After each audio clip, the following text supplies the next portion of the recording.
주님께서 여러분과 함께 루카가 전한 거룩한 복음입니다. 주님 영광 받으소서. 그때 예수님께서 예루살렘에 가까이 이르시어 그 도성을 보고 우시며 말씀하셨다. 오늘 너도 평화를 가져다 주는 것이 무엇인지 알았더라면, 그러나 지금 내 눈에는 그것이 감추어져 있다. 그때가 너에게 닥쳐올 것이다. 그러면 너의 원수들이 내 둘레에 공격 축대를 쌓은 다음 너를 에워싸고 사방에서 조여들 것이다. 그리하여 너와 내 안에 있는 자녀들을 땅바닥에 내동댕이 치고 내 안에 돌 하나도 다른 돌 위에 남아있지 않게 만들어버릴 것이다. 하느님께서 너를 찾아오신 때를 내가 알지 못하였기 때문이다.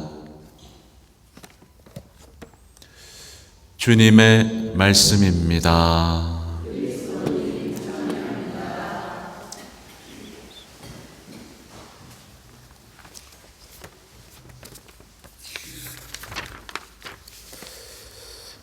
전미예수님,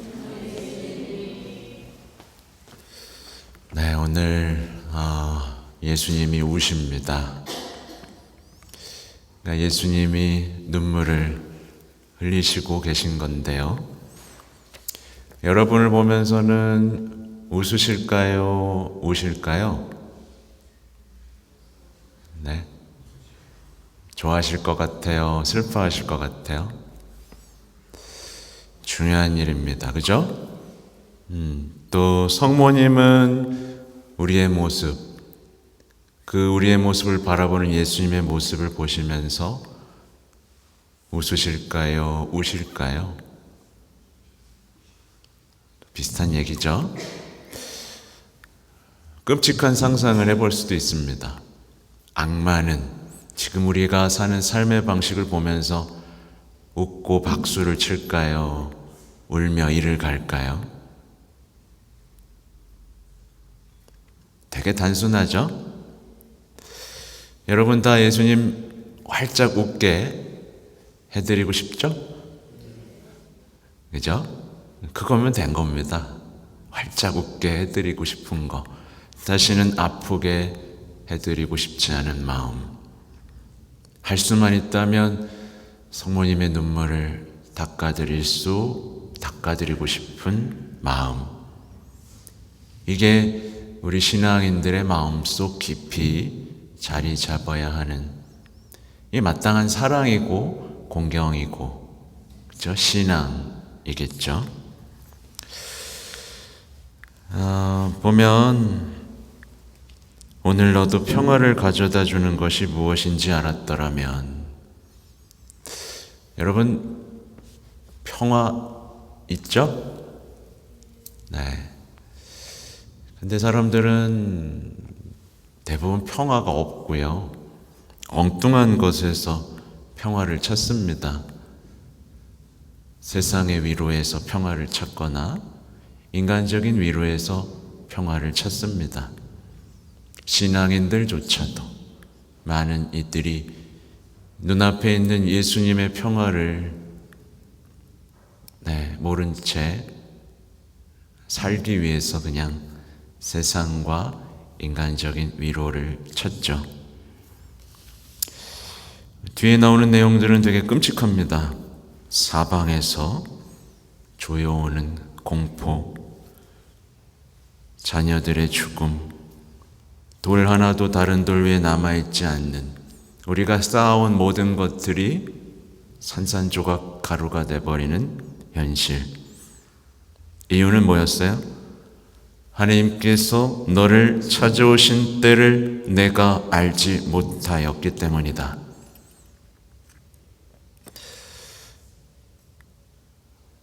아무튼 오늘 이야기를 또 해보면, 오랜만에 휴가 중이잖아요.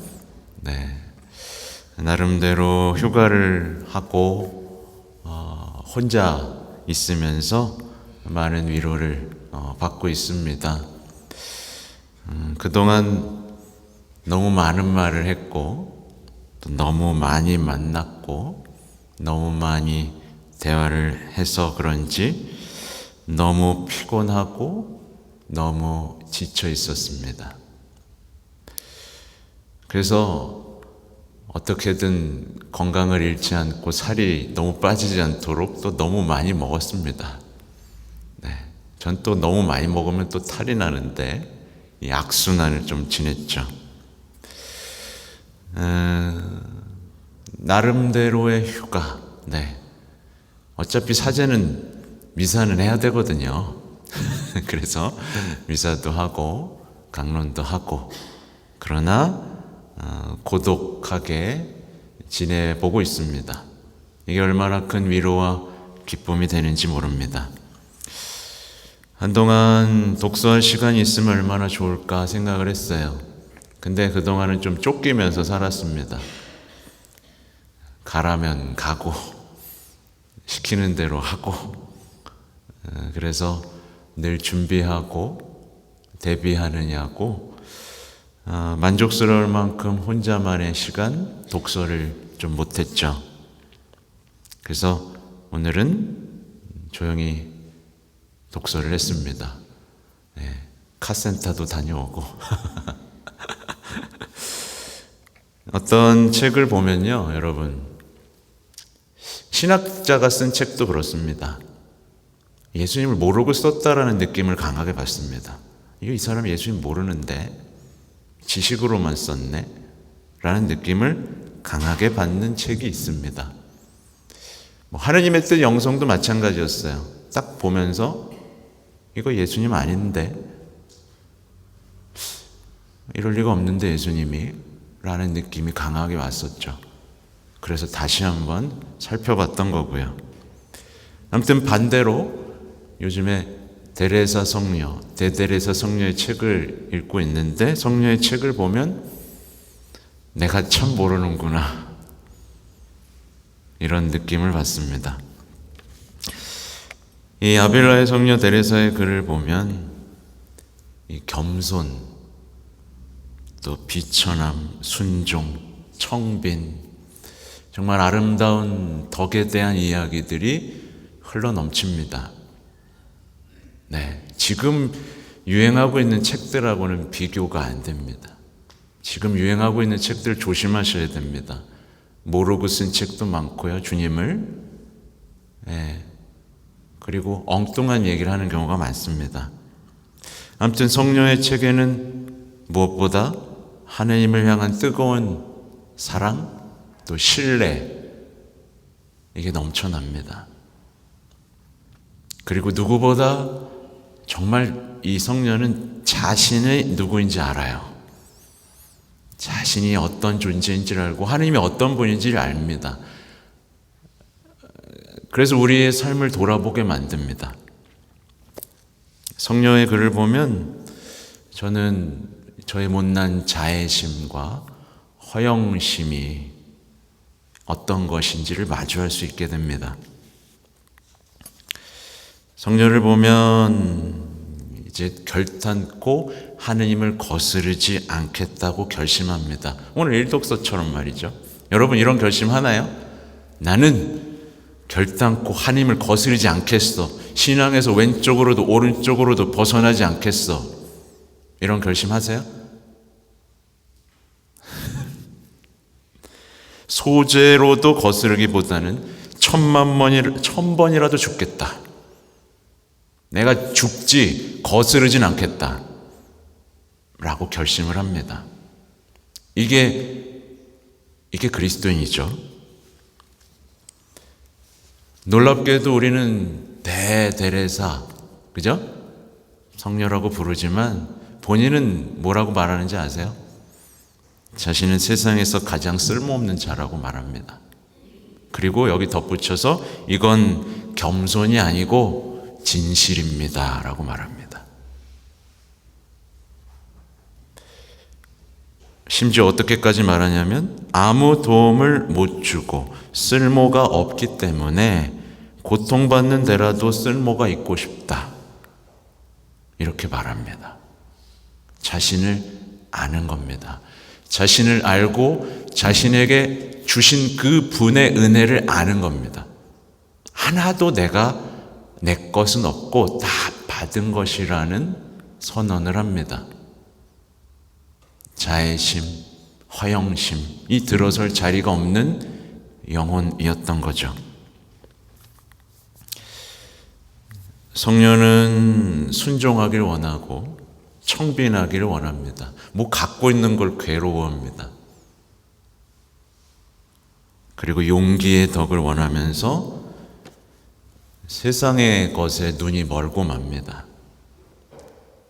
우리는 뭘 더 가져볼까? 뭘 더 소유해볼까?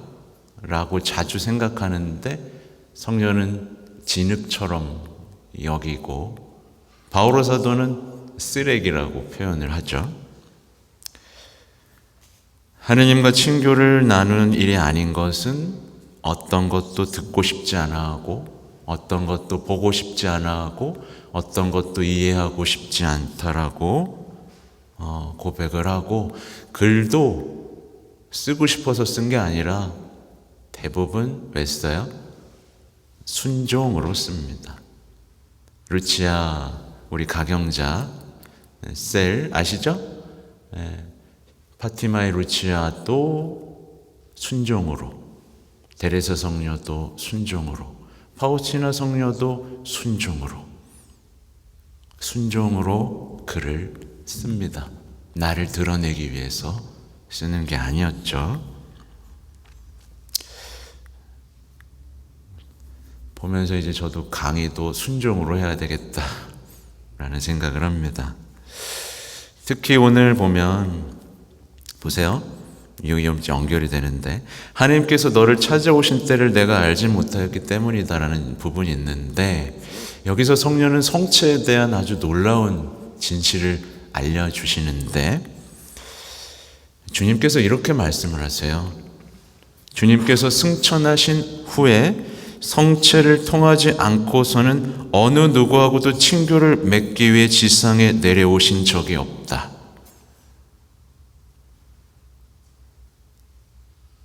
가톨릭 신자들은 기뻐해야 할 대목입니다.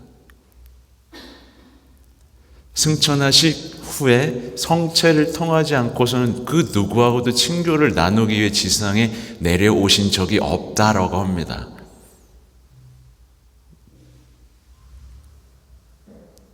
얼마나 감동적인 얘기이고, 우리가 성체를 어떻게 생각해야 되는지에 대한, 하나님께서 너를 찾아오신 때를 내가 알지 못했기 때문이다.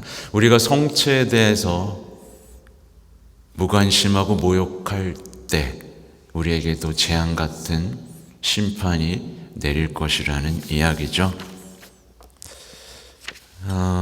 그래서 제가 좀 읽어드릴 거를 가져왔는데요. 여러분에게 도움이 될 만한 것들 가져왔습니다. 우선 험담에 대한 얘기인데요. 여러분, 누가 여러분에 대해서 험담하면 기분이 어떻습니까? 네? 이를 가르고 찾아가서 네가 그랬다며. 근데 이 성녀를 잘 보세요. 많은 사람들이 저에 대해 험담을 하며 저를 시달리게 하는 것을 통해서도 저는 더 나아지는 것을 체험합니다. 저는 그런 비난을 바보에게 할 때처럼 아무 느낌도 없이 듣습니다. 때로는 아니 그보다 거의 언제나 저는 사람들의 말이 옳다고 생각했습니다. 저는 그런 비난에 대해 거의 슬픔을 느끼지 않기 때문에 하느님께 바칠 것이 아무것도 없는 것 같습니다. 이런 일을 통해서 제 영혼에 큰 도움이 되는 것을 경험했기에 저는 오히려 이런 일들이 저에게 유익하다고 생각합니다. 그래서 기도하러 가면 저를 비난한 이들에 대한 적대감이 하나도 남아있지 않습니다. 왜냐하면 처음에 저를 비난하는 말을 들으면 반감을 조금 느끼게 되지만 마음이 불안하거나 산란해지지는 않으니까요. 오히려 가끔 저를 동정하는 말을 들으면 우스워집니다. 이 세상의 모든 비난은 하나도 중요하지 않으니 조금도 속상할 것이 없는데 말입니다.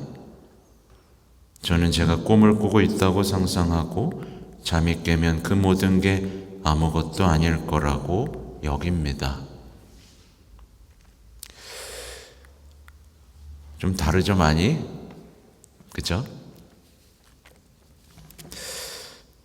그리고 이제 오늘 평화에 대한 얘기랑도 연결되는 주제여서 갖고 왔는데요. 지금까지 저는 제가 다른 사람들을 필요로 한다고 생각했으며 세상에 주는 도움에 더 의존해 왔습니다. 그러나 지금은 이 모든 도움이 말라버린 로즈메리의 작은 가지와도 같아서 거기에 의존하는 것은 안전하지 못하며 반대나 비난의 약간의 무게에도 부러져 버린다는 것을 똑똑히 알았습니다. 네, 그러니까 사람에게, 세상에게 의지했을 때 평화가 없다라는 거죠. 제가 경험을 통해 알았듯이 넘어지지 않는 참된 방법은 십자가에 의지하는 것이며 거기에 못 박히기를 원하신 분을 신뢰하는 것입니다. 저는 그분이야말로 참된 친구이시라는 것을 발견했습니다. 그리고 이 우정을 통해서 하나님께서 도움을 거절하시지 않는 한 그 누가 저를 반대하더라도 저항할 수 있다고 생각될 만큼 제 안에서 어떤 자제력을 느끼게 되었습니다. 이렇게만 들으면 좀 어려운 얘기 같지만 이제 기회가 될 때 자서전이나 소품집 또 많잖아요. 완덕의 길, 영혼의 성. 물론 쉬운 책은 아닙니다만 쉽진 않지만 영혼의 울림을 주고 그 성인이 어떤 시련 속에서 어떤 성장을 했는지에 대한 풍부한 경험들이 녹아있기 때문에 도움이 안 된다고 말할 수 없죠. 네. 그래서 우리 신학교 때 교수 신부님이 그런 얘기를 하셨어요. 읽고 모르는 거랑 안 읽고 모르는 거랑은 차이가 크다고. 몰라도 읽어보는 겁니다. 근데 저는 좀 약속드릴 수 있는 게 성모님에 대한 참된 신심을 실천하는 사람에게는 이런 영적인 깊은 성찰들이 더 잘 보이게 됩니다. 제가 말씀드렸잖아요. 그죠? 봉헌을 통해 끊어버릴 건 끊어버리고 죄에 대한 미움 속에서 하나님을 향한 결단과 열정을 품은 이들에게는 반드시 지식 따위가 아니라 하나님이 넣어주시는 그 은총과 사랑으로 우리는 천상의 비밀에 대해서 이해할 수 있게 됩니다. 그 증인이 바로 데레사 성녀고요. 성녀의 내면에 대해서 하나만 읽어드리고 마치겠습니다. 이렇게 썼어요. 중간중간 끊었는데 주님은 주님만을 신뢰하는 이들을 반드시 도우십니다. 다행히도 저는 허영심을 가진 것은 아예 없습니다. 이런 은혜를 제게 주신 분은 하느님이시며 제 편에서는 아무 노력도 안 했음을 저는 분명히 합니다. 더욱이 주님은 저의 비참함을 깨닫게 해주십니다. 제가 아무리 많이 생각한다 해도 주님께서 한순간에 밝혀주시는 온갖 진리를 깨달을 길은 없을 겁니다. 세계 어디를 가더라도 만나서 저보다 더 고약한 영혼을 만나지는 못할 것입니다. 다른 이들의 덕은 저의 경우보다 훨씬 공덕이 있다고 생각됩니다. 저는 아무것도 하지 않고 은혜만 받았을 뿐이니까요.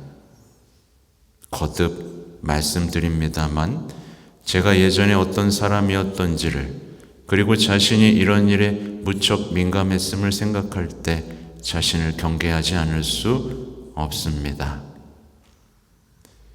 어떤 자신에 대한 뭐가 없죠, 그죠?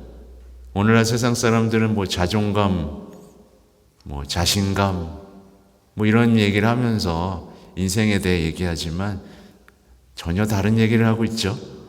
네, 전혀 다른 얘기를 하고 있습니다. 그래서 제가 몇 번 말씀드렸어요. 프란치스코 성인 얘기할 때도 말씀드렸어요. 세상의 가르침이랑 결이 다르다고요. 우리가 알고 있는 것과 너무 다르다고요. 근데 우리는 자꾸 우리 가톨릭 신앙의 이 풍성한 것들을 이렇게 땅속에 묻어두고 지금 현대 인문학에서 쏙쏙 그럴듯한 것들만 빼와서 끼워 맞추기를 하고 있습니다.